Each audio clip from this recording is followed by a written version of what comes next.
everyone is doing well. Hope everyone is doing well. Thank you for taking out time to attend the conference call by InCred Wealth. While we talk about the mid and small cap space, we've seen a great recovery from the lows of 2020 in the mid and small cap indices. While the Nifty is up around 72% from the lows of 2020, the mid cap and the small cap indices are up around 92% and 117% on a CAGR basis. So this is basically demonstrating a higher alpha over large caps. There can be various reasons that we can attribute to it. It can be liquidity pumped in by central banks, lower fixed income yields, certain portions where we've seen earnings recovery or visibility. On the other hand, if we look at returns from a 2018 standpoint, from that period where mid and small caps saw some bit of correction and slowdown, returns are still subdued versus large caps. So while many investors today have a good representation of the mid and small caps in the portfolio, it's an interesting time to evaluate whether this exposure and the quality of holdings in the portfolio and what has to be done through that. So I'll not waste more time to throw more light on this. We have the man himself, Mr. Sunil Singhania from Abacus Asset Management here. Sunil is the founder for Abacus, and prior to this, he has served as a global head and CIO equities at the Reliance Group. So with this thought, I'll just hand it over to Sunil for his thoughts on the space, what he likes in the space, what he doesn't like, and so on and so forth. Sure. Thanks a lot, and thanks everyone for joining. Thanks InCred Wealth for giving me an opportunity to interact with your investors. I hope all of you are doing well and keeping safe and coming back to normalcy. So I think as far as the markets are concerned, I will start with the fact that obviously, last 18 months have been fabulous, has been a fabulous period. We started with a lot of concern in April and March, both in terms of health as well as wealth. In fact, I jokingly always say that all equity investors must be wondering in April of 2020 why they have invested in equities. And by the time we came to October, November, and the news flow about vaccines and all started to come in, optimism started to come in global economy and markets. I think as investors, we would have all been ruining why we had not invested more money in equity markets as we fell. But I think that has been the pattern of the market. I think as we speak, we have seen obviously markets hitting new highs almost every day. Obviously, the mid and small cap have taken a breather this month in particular, but the large caps keep on doing well. And I will just touch briefly upon what the view on the market is, and then obviously come to the straight question of where are the mid and small caps moving and where are the opportunities. So I think as far as the market is concerned, a lot of investors say that, from the bottom, we are up 100% or more. You're right, from 26,000, which we touched in April of 2020 to 55,000 now. It's almost more than 100%.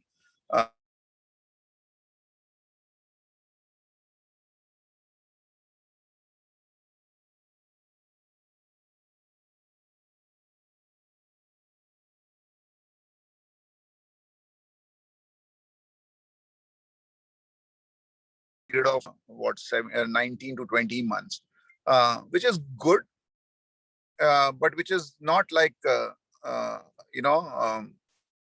exorbitant, I would say. Can you hear me, Akshay? Hello. Yes, we lost you. We can hear you, Sunil, now. Yeah. Okay. So which is not exorbitant, but which is decent. So, vis-a-vis that 100% which we look at from a 12-month period, I think over a 19-20-month period, it's 30%, which I would reiterate is good, but not exorbitant.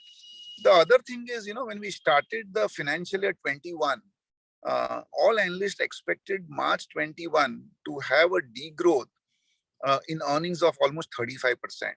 In fact, when we used to speak to companies, the general view was that even if you are able to sustain on a no profit, no loss basis in FY21, we would have done a great job. But as quarters went by, September 20 onwards, earnings started to move up. A combination of obviously, margins shooting up because raw material costs were lower. Companies had reduced their expenses. And then from December and March onwards, we also started to see great top line growth. And as a result of which, vis-a-vis the analyst expectation of a 30-35% degrowth in profit, we actually ended the year with a profit growth of 16%, which was a big swing. And ironically, this is the best profit growth which Nifty has reported over the last 5 years. So imagine in a year where we had pandemic, where we were under constant lockdowns, and open up, where companies had their business model completely changed, where people were not able to work, they were not able to study. Earnings growth, which was at a 5-year high, and I think that is the major reason why the markets behaved the way they have. One important other thing was that unlike the last 3-4 years, where predominantly it was pharma, IT, some consumption stocks which were doing well, this time it has been a more broad-based economy and sectors which have done well. So, you have cement and you have metals, you have steel, you have even financial, and then you have some other sectors like sugar and, recently hospitals, diagnostic centers, chemicals. I think all participate. Obviously, IT and pharma continue to do well. And I think that is giving more legs to the market. It is much more broad-based. Some other advantages which has been visible in this pandemic. One has obviously been the huge liquidity.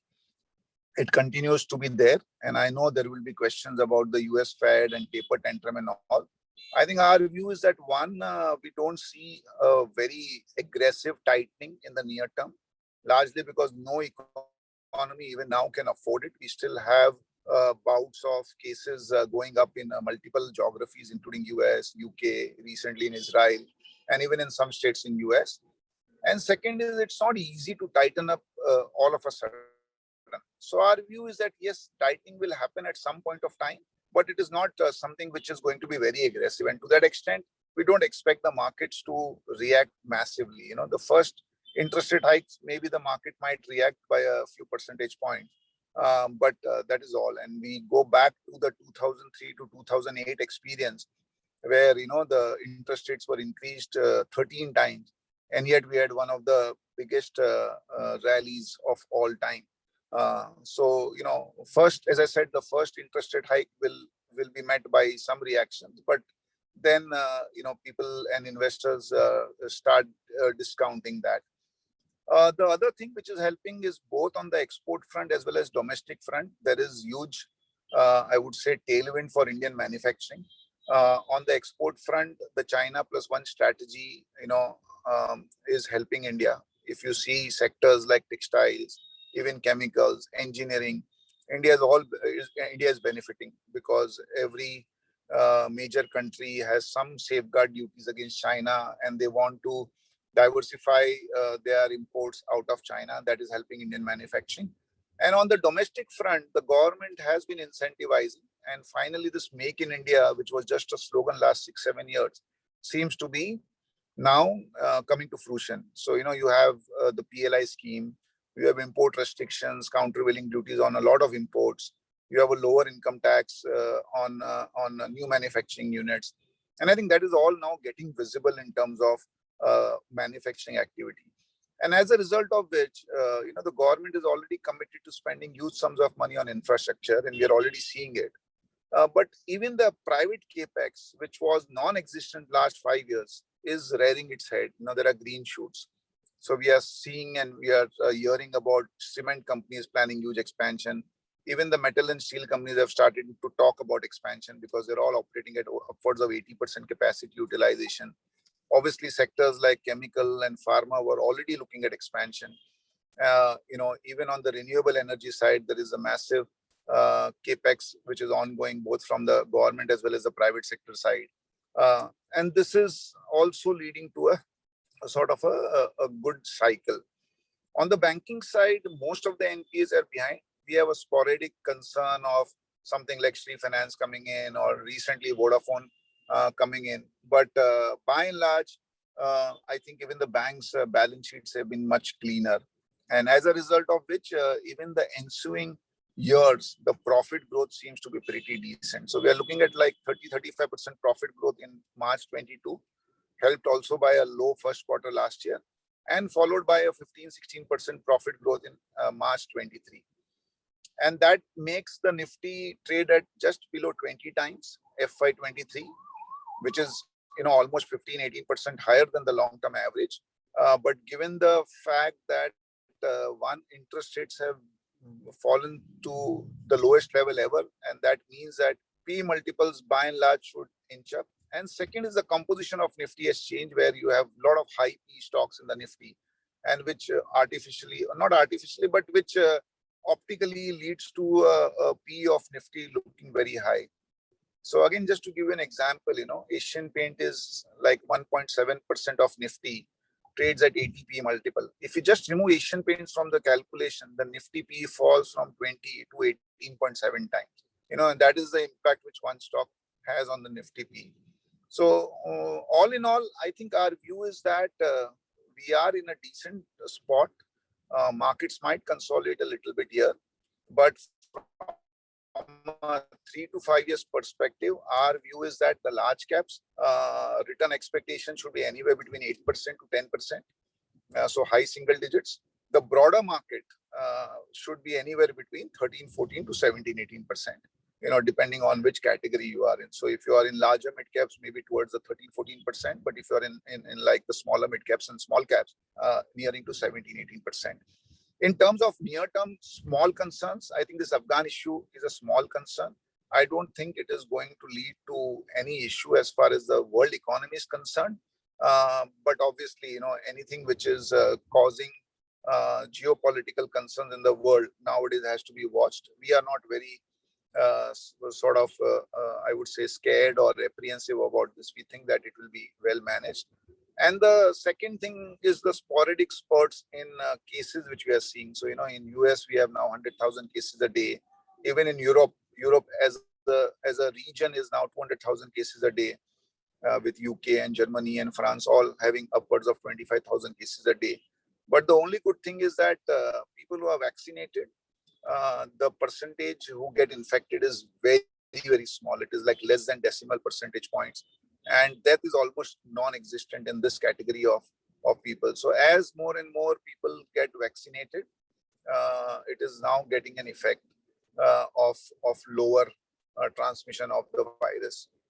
In Israel, we are seeing some increase despite most of the people getting vaccinated, because they started vaccination in December. So there is a probability that they might require a booster dose. I think that is going to be the norm all over the world. But I think the concern, or I would say the major concern relating to the virus are behind us. And from here on, I think it is a manageable kind of a pandemic, unless some other variant really strikes us. In terms of the mid and small cap, again, we have had a dream run last 18 months, and even in the first 7 months, I think our fund itself is up some 70-75% last 7 months to 31st of July. And we have been writing about it in the last 2 fact sheets. We do expect this to sort of stabilize or cool down a little bit. Small corrections we are already seeing. The small cap index is down around 4.5% this month. Individual stocks are down anywhere between 10 to 20%. And our view would be that this sort of softness should continue for the next 2-3 weeks. We don't expect it to correct, but maybe there might be a time correction where stocks just hover around these levels for the next 2-3 weeks. Thereafter, our view is that you might again start to see an uptick, largely because we are heading into a festive season. And this time the festive season is a season where you have, almost everything opened up. And there is a latent demand, because for 2 years, we have not celebrated anything with vigor and jest. And therefore, our view is that this shopping season and this festive season should be another kickstart as far as the economy is concerned. We have had great monsoons again, 4th consecutive year. Farm prices are good. So the rural economy should be very good. I think on the employment side, things are better. In fact, IT, we are hearing massive increase in salary levels to the extent of 30-40%, because there is shortage of people. And that is also kickstarting demand for residential houses, cars, two-wheelers, and so on and so forth. So we expect the good news to start flowing in again, starting from mid-September, and I think that again makes us pretty confident as far as the outlook is concerned. At the same time, our view and our advice would be twofold. One is, lower your expectations. I think this 100% return every year cannot continue. As I said, 8 to 10% return in large caps, 13, 14 to 17, 18% return between the mid and small cap. I think that should be our return expectations. The other thing is stay away from tip-based investing. I think everyone has become a research analyst and an expert. This Twitter research reports and WhatsApp research reports are fabulous during crazy bull times. But they also tend to be late stage, and you don't want to get stuck into a momentum play towards the fag end of the rally, maybe that stock or the sector. So that would be a piece of advice. From our fund perspective, I think Touchwood, the fund has done very well. At the same time, I think, as I mentioned, our attempt in August and maybe to some extent in September would be to hold on to those gains. We don't want to get too much swayed by the momentum. In fact, selectively, we have also booked profits in some stocks, and we are looking at deploying them in other stocks where hopefully, as I said, we will get an opportunity in towards the end of this month or the first half of September. In terms of sector preference, IT continues to be a key overweight for us. We continue to be very, very positive on that segment. I think the problem in IT right now is not of demand, but of supply. I mentioned to you, when we speak to companies, they are full with orders. I think the concern is execution of those orders because people have become short. There's a shortage and salary bills are going up. But we continue to be very, very optimistic on the IT space over the next 2-3 years. Digital is another space which we like, but unfortunately, the prices of stocks are now way, way beyond fair value. And therefore, it is not our style to invest in companies like Zomato and all, where we don't see future profitability. Maybe we might be wrong, but our view is very clear. Unless we understand something and unless it falls in our criteria of having good ROE and good cash flows, we don't invest. And therefore, at this point of time, the new age digital plays are something which we are avoiding, not because we are not positive on the sector, but because of the valuation. The other sector where we continue to be positive is select financials and also non-fund based financials. So some broking companies, some insurance companies, for example. Selectively, we also have exchanges or and similar kind of thing. On the fund based financials, we are positive on the housing finance companies, and we have an exposure there. We are also positive on gold finance companies. And largely because we believe that in this environment, the unsecured loans, which would be the MFIs of the world, or the credit card loans, might see some pressure because there is still select lockdowns in some sectors. But these sectors, which are the housing and the gold loans, are backed by hard assets, and there we don't see any NPA issues. And therefore, those are the sectors where we are positive on. We are also positive on the consumption front. Unfortunately, I think the normal staples are very expensive, but we are getting opportunities in the I would say the second tier, third tier focused consumption place. So innerwear companies, even building material companies like Nilkamal and HIL, we are quite positive. And I think that segment, as I said, rural economy should do well. And that should benefit these companies. Only one thing is the prices of a lot of these companies have run up very fast. So it is possible that they might consolidate for a month or so. So we should not get very hassled with stocks not moving anywhere in the next 1 or 2 months.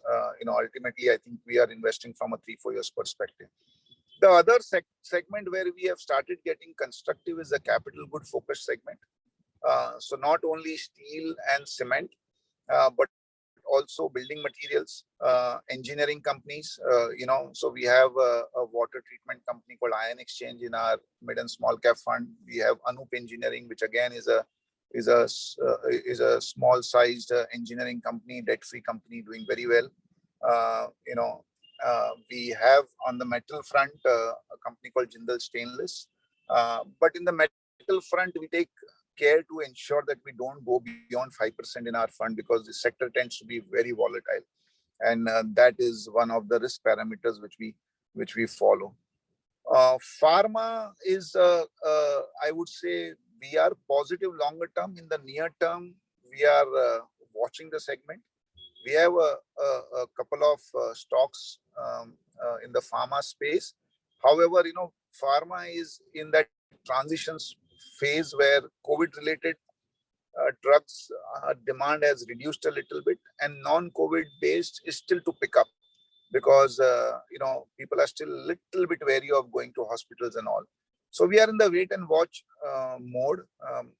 Whenever the time comes, we would definitely take a big call as far as pharma is concerned. On the chemical front, except a few, I think most of the chemical companies are very, very expensive.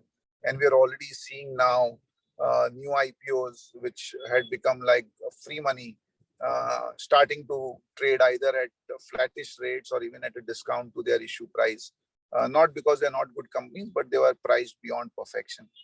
So this would be a little bit of our view on the sector. I think I'm more or less done. Any questions at this point of time? More than happy to answer. Thank you. Thanks a lot, Sunil. I would request all participants to please type your questions in the Q&A box. I can then read it out to Sunil for his views. While we speak, we have one question, Sunil. What are your views on large, mid, and small PSUs, basically? So see, on the PSU front, I'm a little wary of government-owned companies, though this government in the second phase and particularly post-COVID is being a little bit more proactive. But we still are a little bit wary of investing in government companies. At the same time, we do have State Bank in our all-cap fund, and we have a small exposure to Canara Bank in our mid and small cap fund. And largely State Bank, because it's actually doing very well, its subsidiaries are doing very well. And in case of Canara Bank, it is trading at one-time pre-provisioning operating profit, and they've already raised capital. Even today there was a QIP which got oversubscribed massively. So it is more a 2-3 year bet rather than a 5-year bet, frankly. But other than that, we do like a few PSUs, but we are a little wary of investing, largely because it doesn't meet our needs framework. Sure. Thanks, Sunil. Sorry, we lost you. You were saying something. No. I said we are selectively positive on a few PSUs, but we have not invested because they don't meet our needs framework. Sure. I have questions pouring in. I'll try to cover most of them. So, what do you think of niche financial broking company like IFL Securities? So I already mentioned, non-fund based. See, I will not be in a position to answer stock-specific questions. But what I can say is non-fund based financials is something which we like, largely because there is growth. We all know we are all in the segment. You all also are in the same segment where we benefit out of financialization of savings. And there has been quite a few positives for our segment. One is people are aware that now, a proper planning of savings is necessary. People are also aware that, savings does not mean just buying fixed assets or jewelry. It also means investing in growth assets like equity. And I would say that this digitization and access by way of smartphones has made investing directly into equities as well as through, wealth managers like yourself or through asset managers like ours very easy. And all this means that, this segment has a long way to go in terms of potential. At the same time, particularly broking companies are cyclicals to some extent. If markets do well, they will do very well because the volumes go up. And therefore, if you actually see when the markets do well, the broking companies do very, very well. And when the markets react a little bit also, these companies will react much more. So one has to manage it in a portfolio. You can't have 20% of your exposure in broking companies. You have to manage it maybe to 2, 3, 4%, not more than that. Sure. Thanks, Sunil. Sunil, few questions. I'll just maybe club a few. What should be the strategy for an investor who wants to enter the small and mid cap space at this juncture? That's number one. And what's the big theme for the next 2-3 years? And any preferred picks? Maybe we can avoid the later part, but yeah, the big theme for the next 2-3 years that you think will So do one well. is for an investor who wants to invest. See, any time is a good time. It is impossible to time the market. One has to be prepared for slight drawdowns. It's not that if you start investing today, from tomorrow you will start to get returns and fabulous returns. It is possible that there might be, short-term, time frames where you are also in the red, but that's fine. The other thing is you have to be very clear you are investing from a 3 to 5 years perspective at any point of time. Maybe you are lucky, you might, if you had invested last year, you would have doubled your money in a year's time. But that is pure. I don't think that should be the aim. The aim should be whether you can grow your capital at a rate which is higher than any other asset class over the next 4-5 years. I think if these basic conditions are met, investors will not be disappointed. The theme I already mentioned to you, the themes which we are positive on. So, from our perspective, as I said, digital is a great theme, but stocks are expensive. So we are trying to play it through the IT. Non-fund-based financials, including beneficiaries of financialization of savings, insurance, etc., is another opportunity. I think cap goods can be a good opportunity. We have to see if actually what the companies are talking about in terms of capacity expansion plays out. But if it plays out, this can be a good theme. There are other themes which are very difficult to play, but one has to keep a track on. And I would say that this green, climate, protecting the climate, recycling, reusing. I think these are all going to be themes. Unfortunately, not too many companies still benefiting out of it, but we can keep an eye there because this is going to be a mega theme for the next 20-30 years, including renewables and so on and so forth. So EVs, renewables, all will fall in this green environment and clean environment theme. Sure. Thanks, Sunil. Again, I'll maybe club two more questions, which you've partially addressed, but maybe if you want to add something more to it. So major risk that can pull down markets or sentiments, number one. Second is view on autos and housing finance. They have not participated in the rally. Housing finance, Yeah. you've already mentioned your view is positive. So if you want to maybe add something more to this. Sure. So first one was what? Sorry.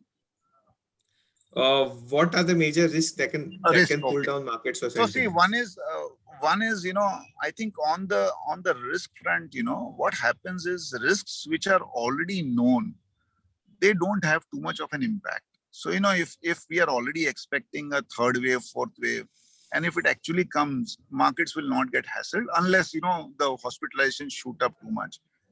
Afghanistan, as I mentioned, I don't see that to be a major risk. I think the risk which I see is high expectations and money making becoming too easy.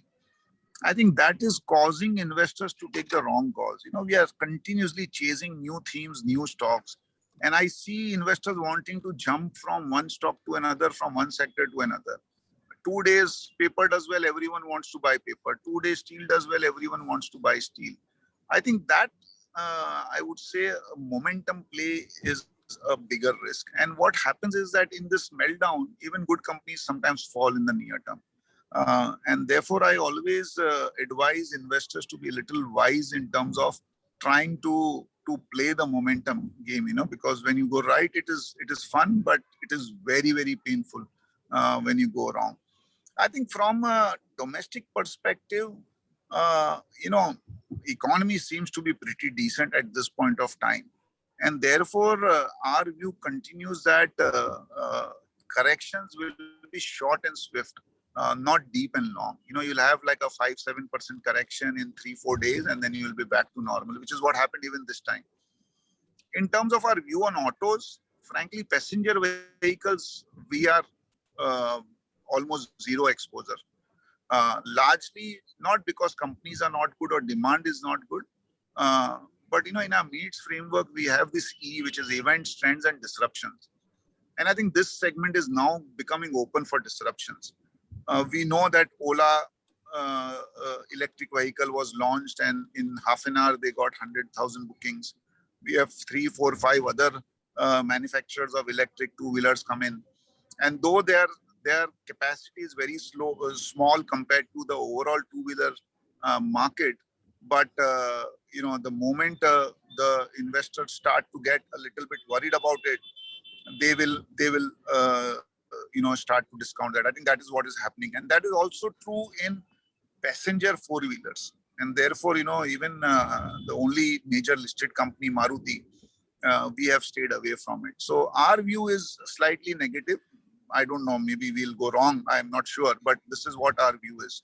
Housing finance companies, on the other hand, actually what happened was the April to June quarter was not great because there were delays in making the installments or the EMI payments, and that led to higher provisioning.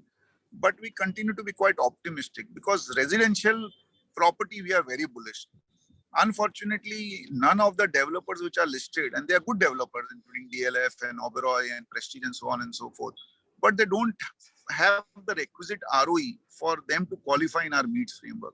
And therefore, we try to play them through housing finance companies, and we continue to be quite optimistic there.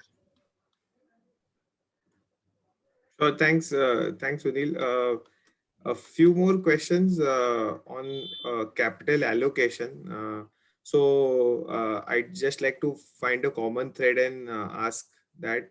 So, would you book some profits at these levels or stay in 100% invested? So, the common question across investors is that at this point in time, what should be the equity market strategy? Would you like to book some profits or stay invested?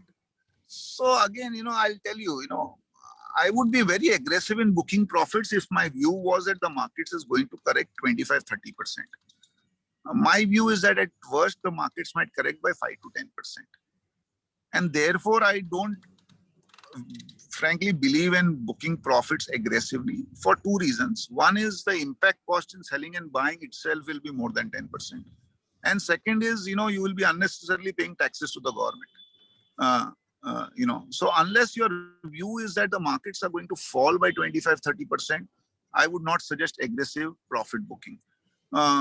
Yes, a little bit of rejig in portfolio is something which we are continuously doing and will continue to do. As I mentioned, there were some stocks where we did book profits selectively, and there, at an opportune time, if we get an opportunity, we will be open to rejigging it, and reshuffling it. But massive profit booking is not something which we have a view right now. Sure. Sunil, one slightly academic question. What's your view on how to view book value of high ROCE company? How to? How to view the book value of a high ROCE company? I'm not able to understand this question. What is Okay, book value and ROC got to do? I'm not able to understand. Okay, maybe we'll connect with him offline and maybe get I that. think if the person was asked the question, if he or she can clarify, it will help.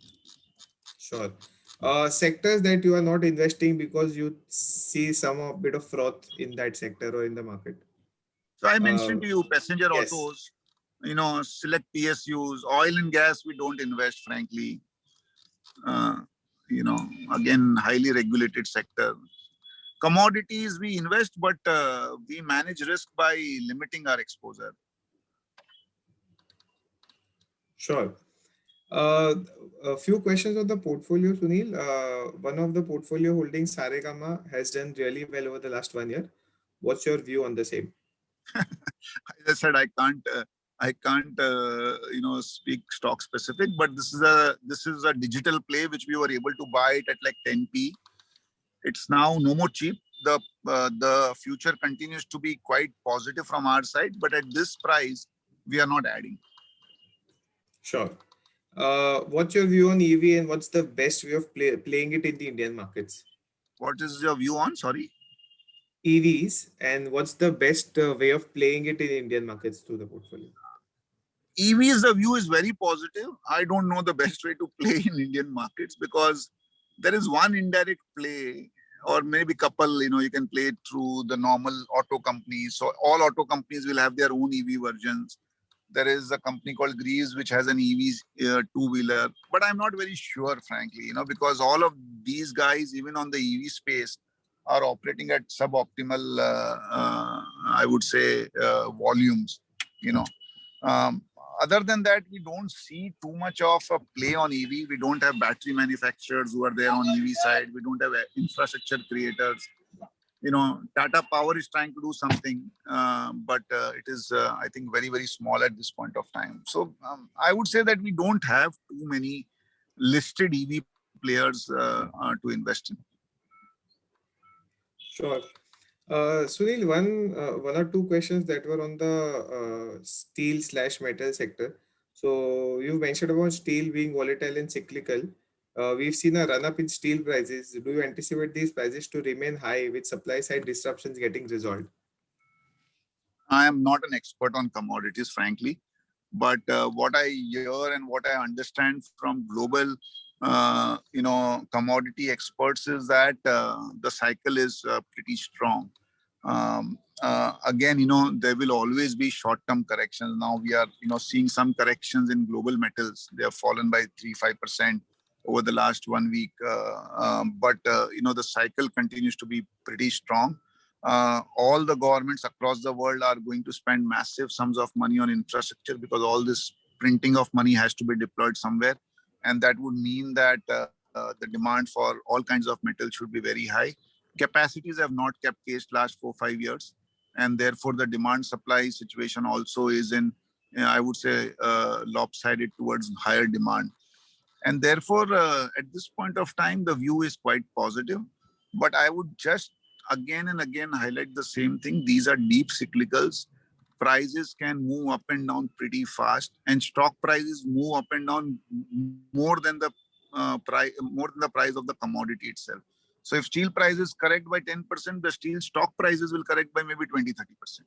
You saw that in a iron ore company called Godavari Power, the stock prices corrected from 1850 to maybe 1300 on a 10% fall in iron ore prices. So be very clear, be very careful, limit your exposure, and at the same time, if you are directly investing, monitor them very rigorously. Sure. Thanks, Sunil. One common question across some investors is on the ethanol story. There's been a lot of hype around the ethanol story. What's your take on the sugar sector? Now, again, it's a good story. Ethanol is going. Government is very focused on moving more and more consumption towards ethanol because we save on precious foreign exchange. The policies are pretty much positive for this segment. Companies are expanding capacities because they can see sustainable profitability. It reduces the volatility also, which sugar companies normally see. Sugar prices globally have shot up to 20 cents, which is the highest ever. But it's a very sensitive sector. On the one hand, the raw material is completely farmer dominated, so the government wants to please them. On the other hand, the final product price, it's very sensitive from an inflation as well as from the consumption perspective.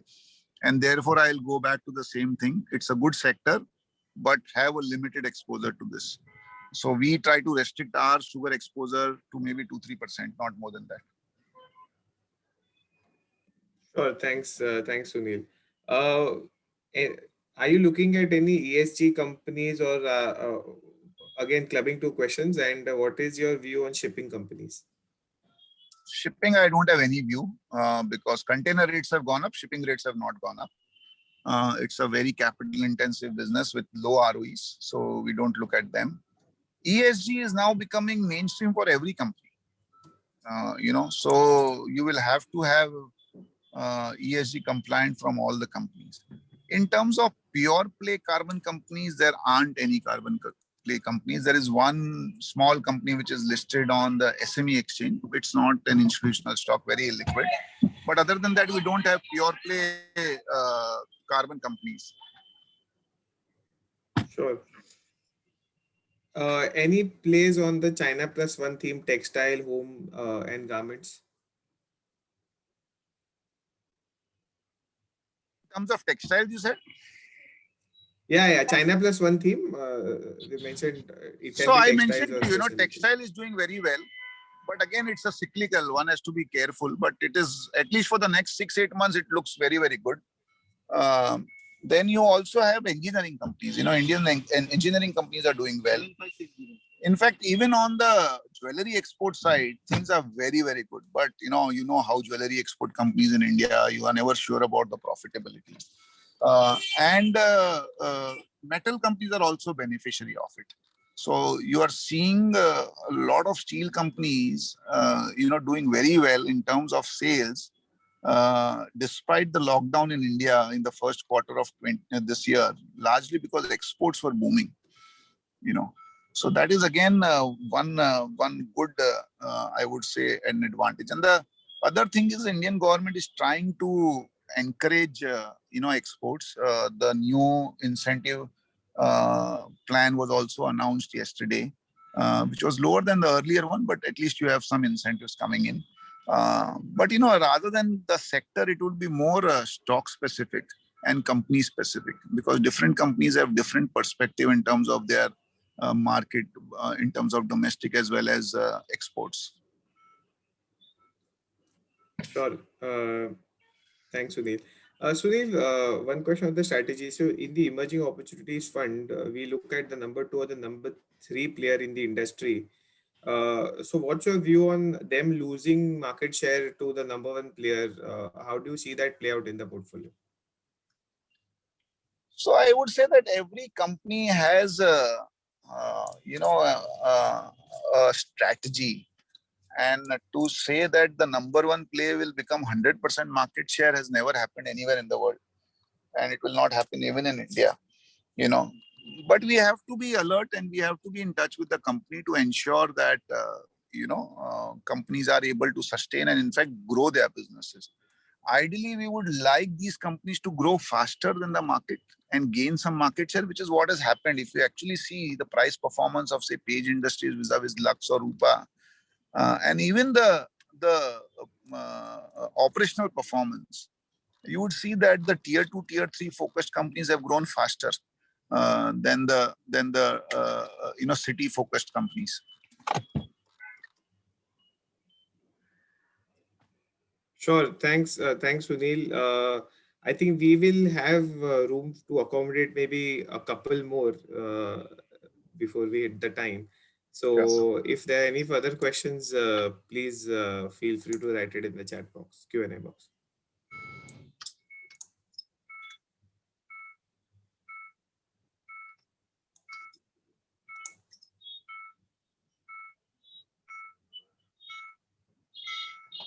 Sunil, we have one more question. What's your view on the regulatory inventions in Chinese tech-oriented companies? So China is always an enigma. I think a lot of global investors have lost billions and billions of dollars in China because Chinese tech companies were growing very rapidly. There was this huge scramble towards investing in anything to do with digital and tech. And China anyway is around 26-27% of the emerging market index. And therefore, a lot of investors had huge exposure to China. And then Chinese government is a communist government. They will do what they want to do. And I think they got a feeling that through the tech companies, Chinese data was being compromised. And they came down heavily on it. It started with Jack Ma. It was a signal. Some investors got it. Most of the investors did not get it. And then it has spread to Didi and Mitua and JD of the world. I think long term, this will be positive for India, unless the Indian government also does something similar, which I don't think they will. But we are already hearing, strategists talking about, some allocation away from China into other emerging countries, and India stands out there. Thanks, Sunil. So, Sunil, we'll take one last, maybe before we shut it down. The other ones, we'll maybe connect with you offline to Sure. get the answers back to investors. So, one last question is IPO frenzy is taking liquidity away from the mid and small cap stocks. What are your views on that? They definitely will take liquidity out of the system a little bit. But I think what is happening is that IPOs are leading to new investors coming into the market. And therefore, new money is also coming into the market through the IPO route. And I think it's a welcome development, because an investor who gets allocation in the IPO market makes some money, and realizes that equity is interesting, exciting, and also wealth generating, and that investor then stays in the investment fraternity for a longer period of time. So near term, maybe there might be some impact in the secondary market because of this IPO frenzy, but overall this is always beneficial. The other thing is, now investors have started to realize that it is not all free money. You had Windlass and Krishna Diagnostic open with a discount. There are other IPOs which are coming in, which we hear are not seeing the same kind of response.